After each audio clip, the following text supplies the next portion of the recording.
Pasukan pendudukan Israel dibuat panik saat berada di perbatasan Lebanon. Tentara pendudukan itu salah mengira segerombolan babi liar yang menyerbu sebagai pasukan perlawanan Lebanon Hizbullah. Media Israel awalnya mengabarkan adanya dugaan serangan di pemukiman Dovef, Israel Utara.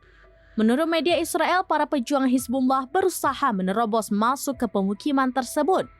Tentara Israel dilaporkan berhasil mencegah upaya penerobosan, bahkan membunuh 6 pejuang Hizbullah. Namun laporan ini diduga keliru, lantaran pasukan Israel hanya menembaki rombongan babi hutan.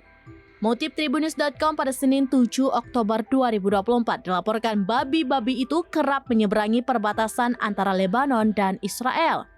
Tindakan pasukan Israel itu sempat menimbulkan kepanikan di antara warga Israel di pemukiman lainnya. Seorang koresponden Israel menyebut kepanikan itu disebabkan oleh para pemukim mengira mereka sedang diserang Hizbullah. Diketahui hingga saat ini baik Israel maupun perlawanan Lebanon saling meluncurkan serangan.